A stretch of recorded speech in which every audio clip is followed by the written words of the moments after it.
Equality, man and women are equal. कुछ लोग कहते हैं कि इक्वल हैं, कुछ कहते हैं नहीं हैं, तो आप क्या कहती हैं? रैडिकल फेमिनिज्म नाम से क्या पता चल रहा है? Extremely angry feminist, they hate main. एक टर्म यूज़ की जाती है women right. Why this term specifically? Why not fundamental right? अब आप यही वाली चीज़ देखें, स्मोकिंग, छोटी लड़की है, वो इंस्पायर हो गई, यार वकील है, मैं भी ज़रा एक कश लगा लूँ। एकदम से उसकी पूरी ख़ानदान का डिसरिस्पेक्ट हो गया, भाई शादी कोई नहीं करेगा तुमसे, इस किस्म की बातें स्टार्ट हो जाती है। ये ख़वातीन हरेसमेंट फेस करती हैं वर्क प्लेसेस पे। सो अगर कोई हरेसमेंट फेस करता है तो उसके लिए लीगली क्या रेमेडीज़ अवेलेबल हैं, वो क्या कर सकती हैं? पॉर्न्स, prostitution, item songs, these are not benefiting women in any way. If anything, they are just to please a man. Hello everyone, मैं हूं Hamad Ahmed Khan. Welcome to the legal talks, a podcast series of the legal forum. आज की हमारी guest थी miss मराम Abbasi, जिनसे हमने discuss किया women rights पे और उसके अलावा वोटिंग पे। सो काफ़ी फ्रूटफुल, काफ़ी नॉलेजेबल डिस्कशन रही है। So watch and enjoy. अस्सलाम वालेकुम मराम, थैंक यू सो मच कि आपने हमें ज्वाइन किया, आपने अपना टाइम दिया। तो मेरा पहला क्वेश्चन आपसे ये है कि being young lawyer, being a young advocate, कौन सी डिफ़िकल्टीज़ जो हैं वो प्रोफेशन में आप फेस करते हैं सबसे पहले? So first of all, walaikum assalam. The pleasure is all mine to come to this incredible podcast of yours. Now, to answer your question, see, as a female lawyer, first we'll discuss कि भाई as a female employee, what do you, a female worker, what do you, face in the workplace, the discrimination and all. I think mostly it's just the fact कि people automatically assume कि आप, क्योंकि आप औरत हैं, then you might not be able to give extra hours like the men will. You might not be able to stay till 8 and 9 like men will. So जब वो आपको आपकी सैलरी पैकेज ये सब कर रहे होते हैं, एट दैट मोमेंट ही वो उस हिसाब से आपको पे कर रहे होते हैं. So like you have to put an extra effort even in the interview and even in your previous years and in your references and everything कि भाई I will work hard, I promise you that. Now as a female lawyer specifically, अब होता ये कि ये थोड़ी सी छोटी मोटी कुछ चीज़ें हैं, जैसे even your clients, they as a normal person they would want to reach out to a man, they भी लाइक कि भाई मर्द है, ख्वारी कर लेगा, तो हमें तो भाई एक मर्द एडवोकेट चाहिए. Unless you work for a man, ठीक है, एक मर्द एडवोकेट, आप उसके जूनियर एसोसिएट लगे हुए हैं और वो कोई बहुत बड़ा वकील है, फिर वो आपको अलॉट करे, या आप उसके नाम से काम कर रहे हैं, उनको कि ठीक है ये इसके लिए काम करिए, so she might be a big deal. नहीं, बट उसमें कुछ अगर हम अपोजिट चीज़ें भी हमें देखने को मिलती हैं। फॉर एग्जांपल फैमिली केसेस में लोग ज़्यादा प्रेफर करते हैं कि फीमेल एडवोकेट्स हों, तो आप उसको किस तरह से देखेंगे आप? Now just to be clear, family cases में it's mostly the women who want female lawyers. It's mostly the woman side जिनको चाहिए होती है female lawyers, और वो भी उनका इसलिए होता है कि because they feel like it might be easy for them to open up about certain things that they're not really comfortable with the man. So there's that. Women in family cases might want us, but again even if you go towards the मर्दों की side, जब वो खुलाना ही देना चाह रहे होते या वो हकमेर वापस नहीं देना चाह रहे होते, वो उन चीज़ों के लिए अभी तक मर्दों अपने मेल लॉयर्स को ही रीच आउट करते हैं. अभी तक आपने प्रोफेशन में कहाँ से आई, किस तरह से प्रोफेशन में आई, स्कूलिंग कहाँ से थी, लॉ कहाँ से किया, एंड अभी क्या स्टेटस चल रहा है आपके प्रोफेशन में अभी तक? अच्छा, if you go all the way back, so I belong to that school in Saudi Arab, जिसकी एक मीम वायरल हुई थी, I sacrifice my own life for Pakistan. So I belong to that school, and तब तक मेरे दिमाग में था हमेशा से कि law would be my backup, I wanted to be a pilot.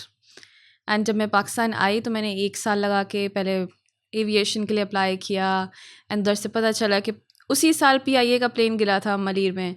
So like my parents just they kicked me out of it कि नहीं वहाँ भाई. तो बहुत सारे ऐसे पायलट्स हैं जो जिनके पास डिग्रीज ही नहीं, सो व्हाई टू डू. उसी में जब इन्वेस्टिगेशन हुई तो ये एयरवाई न्यूज़, जियो न्यूज़, इन सब पे आया कि भाई मोस्ट ऑफ देम आर दोस्त who never got their licenses, वो सिर्फ रेफरेंसेस पे बैठे हुए हैं.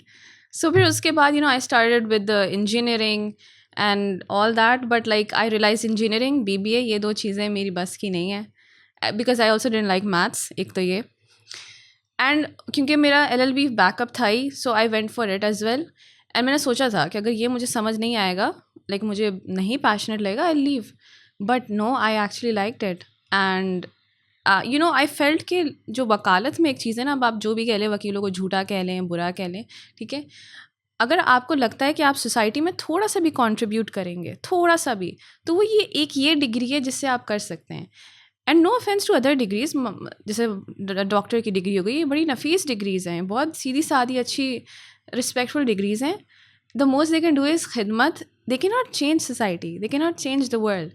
And if you look at that way, most of our leaders, Gandhi, sir Mahatma Gandhi हो गए, या हमारे कायदे आज़म हो गए, ये सारे और जितने भी यूएसए के बड़े बड़े लीडर्स हैं, all of them were lawyers. तो वकालत एक ऐसी डिग्री है, कितना भी, it's like a knife, you can use it for surgery to save someone's life, और you can use it as a knife to kill someone. So there is that. It's a neutral degree. It's really up to you how you use it. So अभी आपने schooling की बात की, तो मैंने काफ़ी लोग जो एलएलबी के मैंने देखे हैं, जो कुछ मेरे क्लासमेट थे या कुछ लोगों में जानता हूँ सीनियर्स से, काफ़ी लोगों ने सऊदी अरब से स्कूलिंग की होती है. तो इसकी क्या, यानी आप हमेशा से वहीं पे रही हैं या आप स्कूलिंग के लिए वहाँ पे गई थी? सऊदी अरब में देखिए, सऊदी अरब की ना ऐसी एजुकेशन नहीं है कि लोग स्पेशली जाएं. अब जाके उनकी प्रिंसेस नूरा यूनिवर्सिटी और किंग अब्दुल अजीज़ यूनिवर्सिटीज़ हैं, जो कि बहुत अच्छी है, लेकिन एजुकेशन उसके अलावा it's not famous for education. उधर मेरे अब्बा थे हमेशा से. उन्होंने थोड़े इधर पॉलिटिकल इश्यूज़ चल रहे थे, आपको याद होगा 1970s में, 19 उसमें, तो गवर्नमेंट जॉब्स का इशू चलता था कि भाई नहीं, अगर कोई किसी और कम्युनिटी का है तो वो अपनी ही कम्युनिटी को जॉब देता था. तो he face that and he knew कि ही हैड मेरिट. तो उन्होंने सऊदी अरब के लिए अप्लाई किया and he got in immediately. उसके बाद उन्होंने बहुत साल बाद शादी की, और फिर उधर ही मेरी मदर आई, और हम सब उधर ही पैदा हुए. फिर उधर ही हमने एजुकेशन स्टार्ट की. अब द थिंग इज़, लोग सऊदी अरब इसलिए भी जाते थे कि ना, एक तो ये कि it's a moderately religious country, तो आपको ये भी होता है कि we'll get to know the real religion instead of the culture. जो हम यहाँ पे कल्चर सीखते हैं कि भाई नहीं, तुमने चार फ़र्ज़ नमाज़ पढ़ी और उसके साथ सुन्नतें नहीं पढ़ी, तुम तो मुसलमान नहीं हो, तुम तो ये हो गए, तुम तो वो हो गए. वहाँ पे भाई समझ आती है कि नहीं, कुछ चीज़ें फ़र्ज़ होती है, वो करनी चाहिए. कुछ चीज़ें भाई सुन्नतें करो तो अच्छा है, ना करो तो नहीं करो. तो ये चीज़ें हैं. वो सब एक तो था. दूसरा ये कि it's a Gulf country, you get to pay, you get paid a lot, there are no taxes, so there is that. तो उससे वो चीज़ें थी. तो उसमें आपको अरबिक तो आती ही होगी, जी. प्रॉपर बोल लेती हैं अरबिक? पहले तो बहुत अच्छी आती थी, अब तो मैं 5 साल से इधर हूँ, तो काफ़ी कमज़ोर हो गया. वहाँ पे आई थिंक एक ये भी चीज़ है कि थोड़ा सा डिस्क्रिमिनेशन शायद आपको फेस करनी पड़ती हो from the nationals. Oh yes. Actually एक चीज़ होती है प्रिज्यूम्ड बायसनेस और प्रिज्यूम्ड डिस्क्रिमिनेशन, वेयर जैसे अब हम अपने यहाँ देख लें, सिंधी महाजर, हम महाजर बोलते हैं कि भाई अगर सिंधी बैठा हुआ है तो देयर इज़ प्रिजम्पशन, खुल्लम खुल्ला नहीं होगा, बट हमें पता है अंदर अंदर होगा. एंड सिंधी है, वो बोलेगा यार महाजर बैठा है, खुल्लम खुल्ला नहीं होगा, अंदरूनी तौर पे करेगा ये डिस्क्रिमिनेशन. वहाँ पे प्रिजम्पशन नहीं है, वहाँ पे खुल्लम खुल्ला है. ठीक है, देर आर कफ़ालत के लॉज, विच बेस लॉज हैं, कफ़ालत कहते हैं उसको, विच बेसिकली मीन्स कि आप विदाउट एक सऊदी के कफ़ालत एज अ फॉरनर एग्जिस्ट ही नहीं कर सकते वहाँ पे, आपको फ़ौरन निकाला जाएगा. और पहले तो ये भी था कि प्रॉपर्टी आप नहीं ख़रीद सकते किसी सऊदी के ना होते हुए. ऐसे बहुत सारे लॉज हैं. अब मैं आपको एक एग्ज़ाम्पल अपना पर्सनल देती हूँ. हम लोग लकी रहे अल्लाह की उससे कि हमें अच्छे लोग मिले. अब मेरे अब्बा थे, वो एक बहुत ही बड़ी पेट्रोलियम कंपनी में थे. He was a vice president. बहुत ही बड़ी, मैं समझ सकता हूँ, आराम को ही होगी. Slightly smaller than that. It was could be petroleum company. Anyway, तो उधर उन्होंने काम किया and he worked there for 40 years. अब हुआ ये कि वहाँ पे जो the owner he died, and when he died तो उसके बच्चों के दरमियान लड़ाई चल रही थी on the property, on the company. सही है. बेसिकली हुआ था कि जो बेटा था, अच्छा आई सजेस्ट कि कुछ भी का नाम निकाल दो बिकॉज मैं बहुत पर्सनल डिटेल्स दे रही हूँ, बट एनीवे उनका जो बेटा था, उनका बेटे ने सारी प्रॉपर्टी रख ली एंड औरतों को नहीं मिला, तो वो केस कर रही थी. उस पर केस हुआ था, बेटे पे केस हुआ था. जो बेटा था वो सऊदी था and he was allowed to travel anywhere, वो हर जगह भाग रहा था. बट उसके अंडर जो उसकी कंपनी थी जिसमें बहुत सारे ब्रांचेस थे all over Saudi Arab, they were not allowed to travel. उनका जो अकामा था वो सस्पेंड कर दिया गया था, और केस जिस पे हुआ हुआ है वो हर जगह जा रहा है. And it was like that कि मेरी बहन उस वक्त मेडिकल कर रही थी, वो आई हुई थी अकामा रिन्यू करने, एंड मेरे अबू बहुत परेशान हो गए. That was the time one of my father's colleague he died of a heart attack. इसी परेशानी में, एंड मेरे अब्बू को शुगर वगैरह हो गई. So and it stayed like that for 9 months, and it was after the 9 months कि चीज़ें सॉर्ट आउट हुई. So, coming back to our topic, women rights. So, how do you define women right, and how are those rights distinct from other fundamental rights? एक general जो हम rights की बात करते हैं, human rights, उनसे कैसे different है? Women rights are an important part of human rights and civilization itself. If you're calling yourself a civilized man, you must agree that women exist and they need to have rights. अब लोग पूछते हैं कि भाई why do women have distinctive rights? For example, मैं आपको बहुत छोटे छोटे बता देती हूँ. तो अगर हक महर है, आप जहेज़ दे रहे हैं और आप निकाह में आप लिखवा सकते हैं कि मैं ये जहेज़ लाई थी इन केस थिंग्स एंड कि आप वापस ले लें. ठीक है, इस किस्म की छोटी मोटी चीज़ें हैं. And even in the constitution it says के laws they can be rules can be slightly bent for the benefit of men and women and children. Article I think equality before law की बात है कि वहाँ पे ये एक provision है कि you can like state can make separate arrangements for women and children, and that will not be violative of the article basically. Exactly, because equality truly अगर आप लें तो 1 + 1 is equal, 1 + 1.1, 1 + 1 is equal to 1 is 1 is equal to 1 is equality, और अगर 1 is equal to 1.1 है that is not equality basically. तो article उसका ये कहने का मकसद है. हाँ, अब यहाँ पे लोगों को क्वेश्चन होता है कि हाउ इज़ दिस इक्वालिटी, कि भाई उनके लिए स्पेशल लॉज हैं. So see let's be practical here. So now you come from a society where हमेशा से women were second class citizen. ठीक है, एंड आई बिलीव कि बहुत अरसे तक दे विल बी. हमें लग रहा है कि हम फेमिनिज्म वगैरह ला रहे हैं, दिस चेंज होगा, ऐसा नहीं है. सही है, you just think it this way, Islamically भी या किसी भी तरीके से भी. पहले आदम अलैहिस्सलाम क्रिएट हुए और उनके लिए वी हैड हवा. सही है. So now in a society where हमेशा से women were exploited, you cannot deny women were not exploited. The first ever profession was prostitution in this world.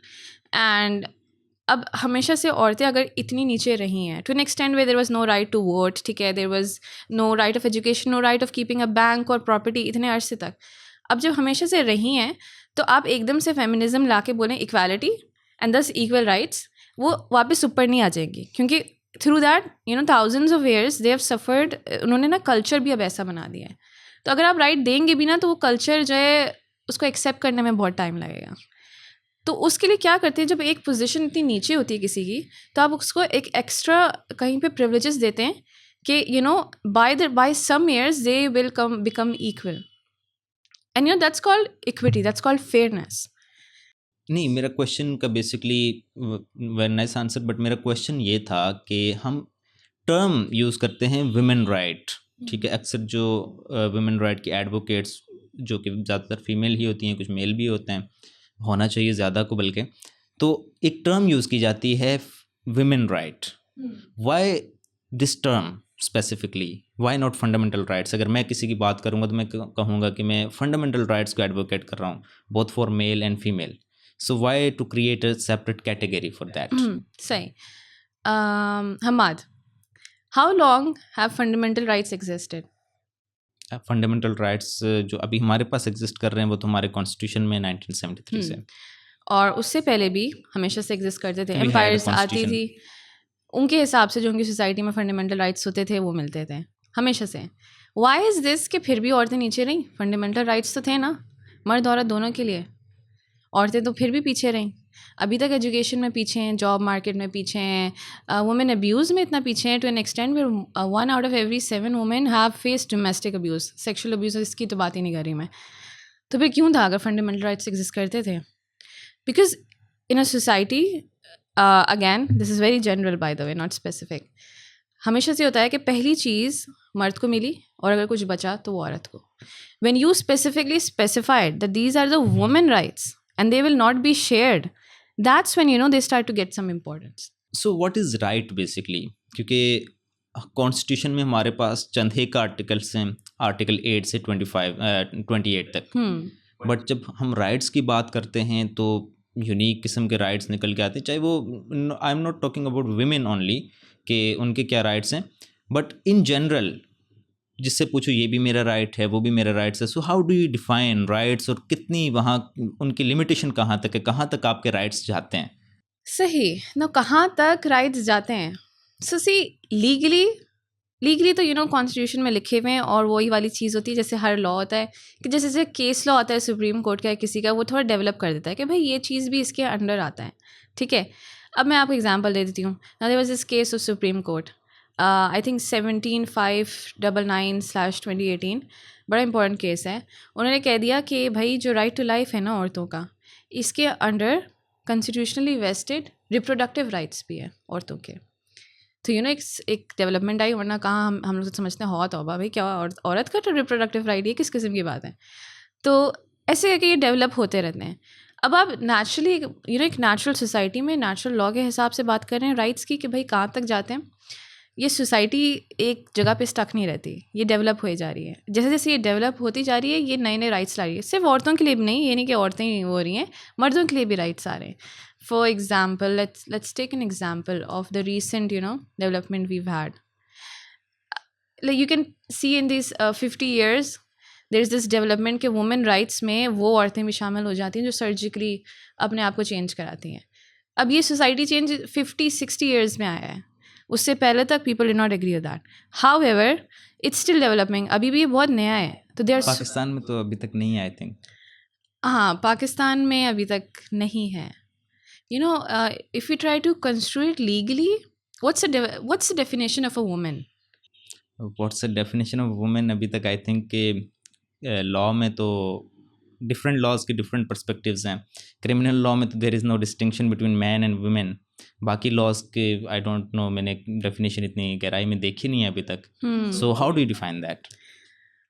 I am afraid I can not help you with that because yes I am not aware कि पाकिस्तान के law में women की क्या definition है। अच्छा चलें हम next अगर बात करें, एक नॉर्मली चीज़ कही जाती है equality, man and women are equal. Okay, so मैं आपका इस पे ओपिनियन जानना चाहता हूँ कि आप इसमें क्या राय रखती हैं। कुछ लोग कहते हैं कि इक्वल हैं, कुछ कहते हैं नहीं हैं, तो आप क्या कहती हैं? That's the main question, right? That's the main question we all ask. अच्छा जी, देसी आई बिलीव अब इसमें ना येस और नो क्वेश्चन जवाब नहीं होता। नहीं, येस और no, I don't want yes no question. मैं आपसे एक डिटेल आपका ओपिनियन जानना चाह रहा हूँ। I love this question. So the answer is it really depends. मैं वकील हूँ ना, मैं बोलूँगी it really depends. अब here's the सारे thing. वकील यही बोलते हैं। हाँ जाहिर है कुछ तो असर आना है। अब here's the thing. देखिए, आप ये डिनाई नहीं कर सकते कि हम भी इंसान हैं और आप भी इंसान हैं, ठीक है। अगर आप कोई गुनाह करते हैं और मैं कोई गुनाह करती हूँ, then you don't simply get out of the disrespect simply because you're a man. How is this कि you smoking is a man's thing but I smoking is a disrespect to my family? ठीक है, दोनों equally bad है, right? So I believe कि इस मामले में मर्द और औरत बराबर है ना। कुछ चीज़ें, अब ये एक गलत कॉन्सेप्ट है, लोगों ने फेमिनिज्म से समझा, ठीक है। फेमिनिज्म बिल्कुल ही नहीं समझाता कि मर्द और औरत फिजिकली इक्वल है। हम कह रहे हैं भाई कि अगर हम 9 महीने में बच्चा पैदा करें, आगे वाला भी 9 महीने में बच्चा पैदा करे, इट्स स्टूपिड। कहाँ से बात हो रही है? हमें पता है वो बहुत स्ट्रांग होते हैं भाई, एक मर्द 10 औरतों को गिरा दे। So nobody is asking for that कि भाई हमें वो वाली इक्वालिटी चाहिए। हाउएवर द क्वेश्चन, इसमें मैं आपको बताती हूँ, फेमिनिज्म में there are different kind of, जैसे हमारे दीन में फ़िरके होते हैं ना, क्योंकि हमारा दीन भी एक जूरिस्प्रूडेंस है, इसमें फ़िरके हैं। I am not talking about feminism right now, उस पर हम बात करेंगे। मैं just strictly the notion of equality की बात कर रहा हूँ कि आप क्या समझती हैं कि इक्वल हैं या नहीं। फेमिनिज्म की थ्योरी पे हम आते हैं थोड़ी देर में, बट हम इक्वालिटी की भी बात करें। Women and men are equal when it comes to being human beings, and thus they should receive equal rights. And I certainly believe in this society, since we are not equal and it will take decades and centuries for us to be equal, I believe there are certain privileges that should be provided to women to reach that standard. So there's that. Again, we are not physically equal. Nobody is fighting for that. Feminism doesn't fight for that. So legally अगर बात करें, so you want to say कि legally they are equal? Legally they are equal.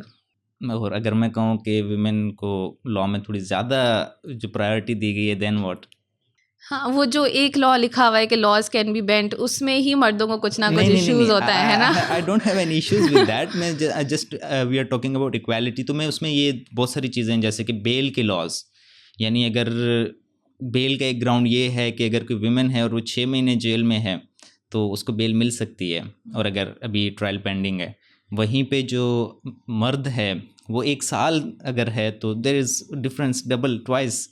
सो आप इन चीज़ों को कैसे देखती हैं? या अगर जैसे अच्छी चीज़ों में तो चले प्रायोरिटी हम वी एग्री विद दैट कि होनी चाहिए, but there are some bad things जो कि जहाँ पे वुमेन्स को प्रायोरिटी दी जाती है। फॉर एग्जांपल हमारे सैनिटरी वर्कर्स होते हैं, जनरली वी सी कि जो सीवरेज में काम कर रहे होते हैं वो मेल ही होते हैं। सो अगर इक्वालिटी की बात करें तो नोशन ये कहता है कि both should be there. So how do you see that? सही है। देखिए, legally we are not equal. In fact there many rights जो मर्दों को मिले हुए औरतों को नहीं है। वो आप उसमें देख लें, जो हायरार्की और ये सब होती है हमारी कस्टडीज बोल रही हूँ, the distribution of property and everything. सही है, मर्दों को उसमें ज़्यादा मिला हुआ है। अब the thing is we are fighting for equality. However जो आपने बात की कि कुछ चीज़ों में औरतों को ज़्यादा मिला हुआ है, इस मुल्क में कुछ चीज़ों में औरतों को ज़्यादा मिला हुआ है। इनफैक्ट मैं एक और चीज़ लाती हूँ, जो हमारी सज़ाएँ होती हैं उसमें भी औरतों को कंपैरेटिवली मर्दों से कम मिलता है। This is how it is in Pakistan. It's not necessary like that in other countries bye the वे। मर्द औरत यूजुअली दोनों को बराबर मिलता है। हमारे मुल्क में वी आर स्टिल, एक तो डेवलपिंग, दूसरी चीज़ ये कि हमारे मुल्क एक ऐसा मुल्क है जो अभी वर्ल्ड इंडेक्स में 4th वर्स्ट प्लेस है for women. So they are certain privileges that they are trying to give and they are still not enough. आपको लग रहा होगा यार 6 महीने, मैं 1 साल हो, मेरी ये 6 महीने में फारिग हो जाएगी। लेकिन अगर आप उसका आउटसेट देखें, क्या कि देखो, you cannot deny कि a woman being in jail has more cultural consequences than you know, not you, but like a man being in jail. You must agree कि to this day we believe कि औरत जो है वो भाई पूरे ख़ानदान का ऑनर होती है। I am pretty sure you agree with that too. Isn't it a good thing? It is a good thing, but then it comes with lots of responsibilities that women are definitely not ready for. अब आप यही वाली चीज़ देखें, smoking. अब ज़रा आपके साथ कोई काम करता है, आप स्मोक कर रहे हैं, सही है, आपके साथ कोई काम कर रहा है, छोटा है, आपसे छोटी लड़की है, वो इंस्पायर हो गई, यार वकील है, मैं भी ज़रा एक कश लगा लूँ, एकदम से उसकी पूरी ख़ानदान का डिसरिस्पेक्ट हो गया, भाई शादी कोई नहीं करेगा तुमसे, इस किस्म की बातें स्टार्ट हो जाती हैं, ये सब। तो जाहिर है वैसे सिगार तो पीते रहते हैं। अच्छा, अभी भी, लेकिन अगेन औरतों में कम है। Women are fighting back, you could say. तो again coming back to the question which was के औरतों को प्रिविलेजेस मिले हुए हैं। अब आप मुझे एक बात बताएं, 4th वर्स्ट प्लेस कंट्री है वो औरतों के लिए। हाईएस्ट नहीं, हाईएस्ट तो इंडिया में वैसे domestic rate highest, but like it's in the top 10 for having the highest domestic rate, and then sexual exploitatory. So my next question is के what is feminism? How do you define that? What is it? And इसमें कितने school of thoughts हैं, क्या है इसमें? अच्छा, let me ask you this question. What do you think feminism is? I do not think anything. No, but like, what, because you're an host, objective. I am neutral. I just want your opinions. Acha. So people think feminism is equality. And once I was in this conference, it was run by one scholar, and he said कि भाई feminism teaches equality, and it says कि भाई we should, like, men are bad and stuff like that, anything against men. That is not true. Feminism is just women rights and equal rights for women. It's never that we are equal to men, हम भी उठा लेंगे, हम भी ये कर लेंगे, ऐसा नहीं है भाई। हम भी इंसान हैं, हमें भी इक्वल राइट्स चाहिए। अगर उनको 1 घंटे के इतने पैसे मिलते हैं, हमें भी 1 घंटे के इसी काम के लिए इतने ही पैसे चाहिए, ठीक है। That's feminism for you. Now it अब जैसे जैसे सोसाइटी बढ़ती है, इसके बहुत सारे फ़िरके निकले to survive, this is something. कुछ फ़िरके बहुत एक्सट्रीम है, ठीक है। इसका मतलब ये नहीं कि फेमिनिज्म गलत है। in order to understand the jurisprudence of feminism, how it works, we should compare it with other jurisprudences, and that can be Islam itself. इस्लाम में बहुत सारे फ़िरके हैं। हमें लगता है जब हम दूसरे फ़िरके से बिलोंग करते हैं कि हमारा अगला वाला फ़िरका बहुत एक्सट्रीम है यार, ठीक है। इसका मतलब ये नहीं इस्लाम गलत है, it just that's just how फ़िरकेज़ वर्क। इस तरीके से नाउ देयर आर मैनी, अब इसमें बहुत सारे फ़िरके हैं। फ़िरका ही होता है, फ़िक्रा होता है? फ़िरका होता है स्कूल ऑफ थॉट। हाँ, स्कूल ऑफ थॉट। फ़िरका ही होता है ना? फ़िक्रा इज सेंटेंस। ओके, फ़िरका ही कह रही हूँ। तो फ़िरका जो है, अब इसमें we have socio cultural, we have radical feminism, then we have liberal feminism, and then जैसे इस्लाम में वो दीन में ना हमारे कि भाई पता नहीं कितने हो जाएंगे, वैसे इसमें बहुत सारे हैं। Now these are the popular ones. अब लोग कहते हैं रैडिकल फेमिनिज्म, नाम से क्या पता चल रहा है? Extremely angry feminist, they hate man, ठीक है, they are radical, I agree, but there are certain things there जो कि बहुत अच्छी है, जिसकी वजह से वो एग्जिस्ट कर रही. फॉर एग्जाम्पल दे से कि पॉर्न्स, prostitution, item songs, these are not benefiting women in any way. If anything, they are just to please a man. And you're exploiting yourself to please the male society, which is true. That is the purpose they were made. So that's why they should not be used as women empowerment. And I think that's a very beautiful thing. वाकई में ये चीज़ें जो है ये कभी भी औरतों के लिए तो बनी नहीं थी. ये सब कुछ for pleasing the male of the society, and even that was not a positive pleasure. So there's that. And then you come to liberal feminism. Liberal feminism जो कि liberalism की जो jurisprudence है वो उससे निकला है, which basically says कि you have a right to exist and you have the right to do everything as long as it does not affect the right of someone else.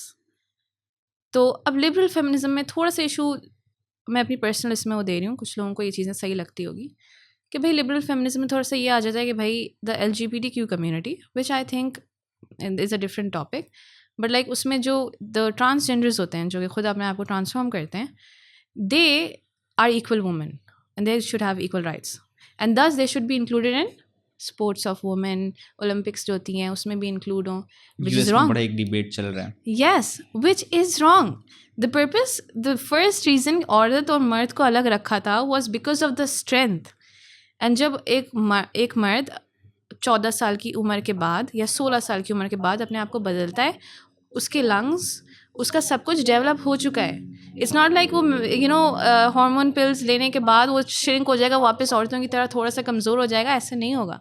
So of course he is going to win if you can not compare them in any way. And if you, अब मुझे लगता है कि अगर आप इन दोनों को equal समझेंगे तो हम रिप्रोडक्टिव राइट्स के लिए जो लड़ रहे हैं उसमें तो ये शामिल ही नहीं होंगे. Then why do we think that they are equal? हमारे लिए सबसे इंपॉर्टेंट चीज़ जो है वो क्या है? Reproductive rights. नहीं, सबसे इंपॉर्टेंट नहीं, but one of the important things is reproductive rights. How are you included in them? So that's liberal feminism. However, it's a very open-minded sect again, and again there is a reason कि it's still existing. क्योंकि it opens, liberalism हमें चाहिए, ठीक है, to exist है. थोड़ा बहुत liberalism हमें चाहिए कि भाई even if कभी कभार रिलीजन कुछ चीज़ों में बोलता है कि भाई उसकी परमिशन के बाहर बाहर ना निकलो या ना निकलो, लेकिन हम निकल जाते हैं. We need liberalism for these kind of things. By the way ये थोड़ा सा इस्लामिक हो रहा है, and that's another debate by the way, but like you get what I mean. So there is that. अब हम तीसरी आती है सोशियो कल्चरल.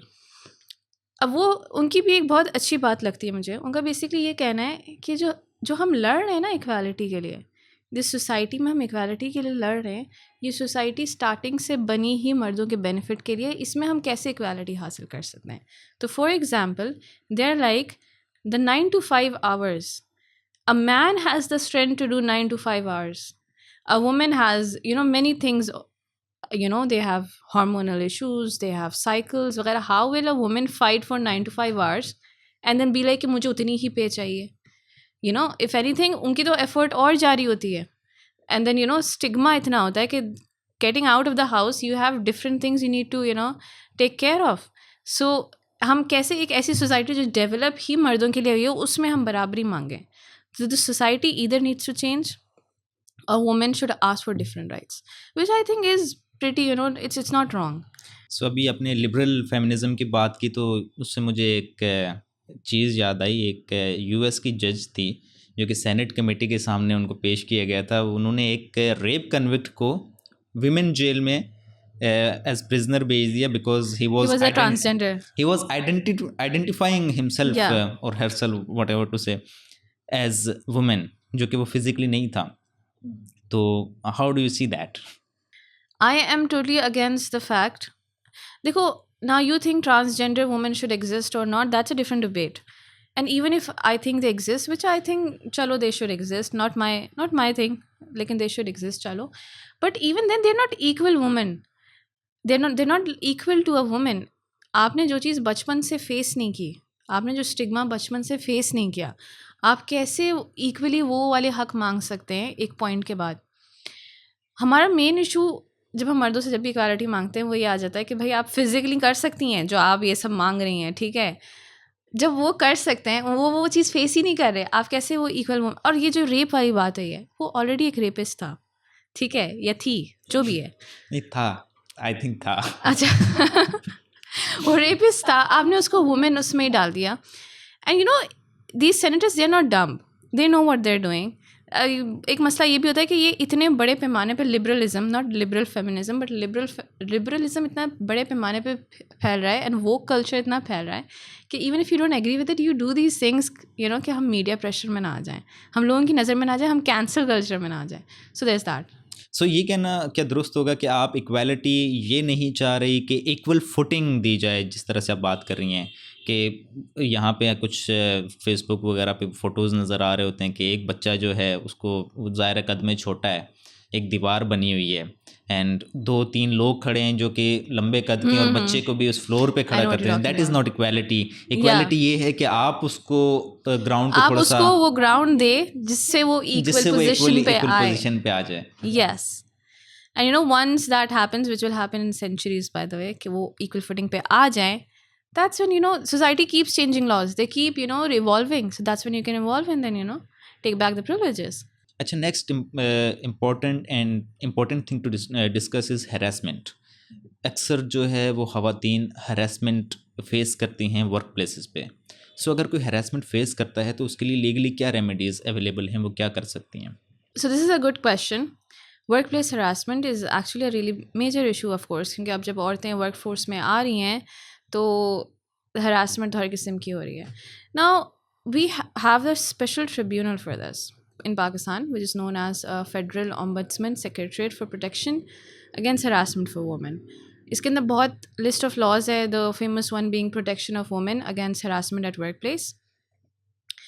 अब इसमें ना लाइक अगर यू फील हरासमेंट की अगेन डेफिनेशन है, I think it is under 1H of that law, which says कि किसी भी किस्म की sexual advancement, be it verbal, be it written, be it a gesture, which you know interferes with your work or happens at a workplace, तो that is called harassment. अगर आपको ऐसा कुछ होता है, आप फ़ौरन इस ombudsman में अपनी कंप्लेंट फाइल करें. Now the good thing I always feel about this ombudsman is that अब ये एक कोर्ट से थोड़ा फ़र्क है, इसका स्टैंडर्ड भी थोड़ा फ़र्क होता है. आई फील लाइक कि the burden is not that heavy to prove as it is in the normal court. Now you know why I think that is a good thing, क्योंकि देखो हरासमेंट का ना मोस्ट ऑफ द टाइम आप कैसे proof करोगे harassment? एक बंदा है वो मुझे जेस्टर करके चला गया, मैं कैसे प्रूफ करूँगी ये चीज़? Unless I am lucky enough to there be someone और सम यू नो क्या कहते हैं CCTV कैमरा, मैं कैसे ये प्रूफ करूँगी? हरासमेंट में तो यू नो कोई मेडिकल चीज़ भी नहीं होती. तो इसका स्टैंडर्ड थोड़ा सा कम होता है as compare to a trial normal court, and I think that's a good thing. So after harassment हमारे पास नेक्स्ट इम्पॉर्टेंट थिंग जो आती है वो डोमेस्टिक रिलेशनशिप्स आते हैं, लाइक मैरिज, निकाह. तो इसमें ख़वातीन के पास क्या क्या हुकूक हैं, ख़ासकर निकाह के टाइम पे वो क्या अपने हुकूक रखवा सकती हैं, लिखवा सकती हैं, और उसके अलावा जो डोमेस्टिकली क्या उनके राइट्स हैं? अच्छा जी, अब निकाहनामा जो है, निकाहनामा के जो आखिरी का एक सेक्शन होता है, अब we all are aware of that क्योंकि बहुत दफ़ा डिस्कस हुआ है बहुत डिफरेंट पॉडकास्ट में. उसमें आप किसी भी किस्म की जायज़ वो लिखवा सकती हैं शर्तें, ठीक है. अब I knew of a women, उसने लिखवाया था कि तुमने एक दफ़ा भी मुझ पे हाथ उठाया तो मेरी उसी वक्त तलाक हो जाएगी, तुम्हें मुझे देने की ज़रूरत नहीं पड़ेगी, वो उस वक्त हो जाएगी तलाक. एंड अब उससे जो इशू एक छोटा सा ये आया था कि भाई you know if someone is just like playfully थोड़ा सा धक्का मार दिया तो क्या वो भी हो गई? तो इस पे you know they all came to the consensus कि भाई उसने क्या इंटेंशन रखी थी और वो इंटेंशन उसके बंदे को समझ आई थी, तो बस वही है. तो these are the kind of you know शर्तें आप लिखवा सकती हैं अपने लिए. अब लीगली तौर पे there is a thing called, we all know कि तलाक, एंड देन देयर इज़ खुला, and then there is judicial तलाक, ठीक है. अब जुडिशल तलाक में क्या होता है कि you know there are certain pointers. Basically it's in short, if it's a man's fault that you are taking खुला, तो फिर आपकी जो है ना वो जुडिशल तलाक हो जाएगी, आपको हक महर वापस नहीं करना होगा. तो उसमें one of the thing is कि ही डजंट ट्रीट यू शरई तौर पे, एंड और इफ़ ये harms you in any way. So या अगर आपको अल्लाह ना करे आपके साथ ऐसी कोई चीज़ होती है, you can apply for a talaq without giving the haq meher back. Now there is one more thing, domestic उसमें that people don't know. There is domestic act, right? उसके अंडर लीगली तौर पे you are also entitled to shelter homes. For example, you've come to complain and तुम्हारे साथ ये हो रहा है, आपको restraining order भी मिलता है, जैसे बाहर के मुल्कों में मूवीज़ में देखते हैं, और आपको shelter home भी मिल सकता है कि भाई you have nowhere to go, आपका हस्बैंड आपको मारता है, we'll provide you with shelter homes. Issue सारा वही आता है एडमिनिस्ट्रेशन पे, जो हमारी हर लिहाज से कमज़ोर है। मगर नाउ तो अब तो NGOs भी है जो कि प्राइवेट लेवल पे आपको शेल्टर होम्स प्रोवाइड करती है, सैलानी और ये सारे। सो यू नो अल्लाह ना करे कभी आपके साथ ऐसा हो रहा हो, there is always a way out in this country. So next thing is mooting. You have been participating actively in mooting, and I love mooting. you are still doing in one capacity or other. तो आप ये बताएं कि मोटिंग से क्या real life court rooms के experience या real life advocacy में कोई हेल्प होती है, या इट्स बोथ आर डिफरेंट? अच्छा, अब मैंने तो देखो रियल लाइफ कोर्ट में तो मैंने सिर्फ पाकिस्तान में परफॉर्म किया है, ठीक है। मैं एक चीज़ बताती हूँ, एक तो ये थोड़ा पाकिस्तान में परफॉर्म किया आपने? As Is it an acting? Pakistan में हाँ, मैं क्रिमिनल डिफेंस लॉयर हूँ, मैंने बहुत परफॉर्म किया है। अच्छा, वैसे देनी तो परफॉर्मेंस ही होती है, एक्टर इन लॉ। सही बात है, वही कह रही हूँ ना, क्रिमिनल डिफेंस लॉयर हूँ। अच्छा, नहीं कभी ज़रूरत पड़े तो रीच आउट करना। तो अब द टेल यू इन मूटिंग, एक चीज़ तो मैंने नोटिस की जो कि पाकिस्तान की कोर्ट्स में जो लोअर कोर्ट्स होती हैं वो लैक करती है, इज़ अ डेकोरम। मूटिंग में हम लोग डेकोरम सिखाते हैं, डेकोरम मैटर करता है। कोर्ट होता है भाई, आप कोई दोस्त से मिलने थोड़ी जा रहे हैं, आप जजेस के पास जा रहे हैं। हम तो लिटरली अगर 100 मार्क का आपका कंपटीशन है ना, तो उसमें से आपको आराम से 15 से 20 मार्क्स सिर्फ डेकोरम के मिलते हैं। That is how important it is. But if you go to in city court, do you see decorum? This the amount of जिस तरीके से बात हो रही होती है, कोई भी कहीं बैठा है मोबाइल यूज़ कर रहा है, यू अंडरस्टैंड कि भाई यहाँ पे डेकोरम नहीं है। हाउएवर, अब आप ये पूछ रहे how it benefits a person's performance in court, I tell you that it benefits a lot. अब मैं आपको बताऊँ, आप लॉ स्टूडेंट हैं, ठीक है, आप लॉ स्टूडेंट हैं, आपकी पर्सनालिटी से कैसे पता चलेगा कि आप एक लॉ स्टूडेंट हैं? आप डिस्टिंक्शन ला रहे हैं, इससे पता नहीं चलता कि भाई हाँ इसकी इतनी डिस्टिंक्शन है, ये तो लॉ स्टूडेंट है। पर्सनालिटी आपकी बदलती है एक्स्ट्रा करिकुलर, वो भी लॉ के लिए मूड कल्चर। उसमें आपको डेकोरम के अलावा वो आपको ये भी सिखा देते हैं कि भाई इमोशनल हो गया, आर्ग्यूमेंट नहीं देनी, कि हमारे साथ ये हो गया वो हो गया। जिस लोग नॉर्मली दे रहे होते हैं, उनको लग रहा होता है भाई डिबेट है तो भाई ड्रामा डाल रहे होते हैं, इस किस्म की चीज़ें डाल रहे होते हैं, नहीं। वो आपको ये भी सिखाते हैं how to be professional, how to say कि भाई गलत हुआ, but since the law is weak here, sorry we can not help you. वही वाली चीज़ कि रेप हुआ है बट प्रूफ नहीं है, तो फिर आप क्या कर सकते हैं? इसका मतलब ये नहीं हम डिनाई कर रहे हैं, but this is what law is. ये चीज़ें आपको मूटिंग कल्चर से सीखने को मिलती है। तो there are so many things. आपको अगर वाकई में परफॉर्म करना है सिटी कोर्ट में, you need to perform in moot court first. So आपने कौन कौन से कॉम्पिटिशन्स में पार्टिसिपेट किया है, क्या एक्सपीरियंसेस हैं आपके मूड्स में? मेरा कोई ऑनेस्टली कोई ख़ास नहीं है, मैंने एक ही बार अपने लॉ कॉलेज के इंट्रा मूड में पार्टिसिपेट किया था। Then afterwards I am judging mood competitions, but I have never done it for the reason कि मुझे लगता था कि बहुत ज़्यादा मेरा टाइम ले लेते हैं ये, क्योंकि प्रिपरेशन ऑल दिस थिंग। तो आपके क्या एक्सपीरियंसेस हैं? अच्छा, इंटर मूड कोर्ट बहुत अच्छा है। If someone wants to start somewhere, inter moot court is the best, क्योंकि उसमें ना कोई आपकी फाइनेंशियल इन्वेस्टमेंट होती है, ना कोई आपके सर पे कोच खड़ा होता है जो आपको डांट रहा होता है कि तुमने गलती की। So I think that's the best way to start. मैंने एक जैब मूड किया था, उसमें I was runner up and best speaker. फिर मैंने इंट्रा मूड डेनिंग का किया था, उसमें I was runner up and best speaker. Then I did Jessup. Jessup was the first competition जो एक्चुअल मैंने इंटरनेशनल लॉ पे किया था।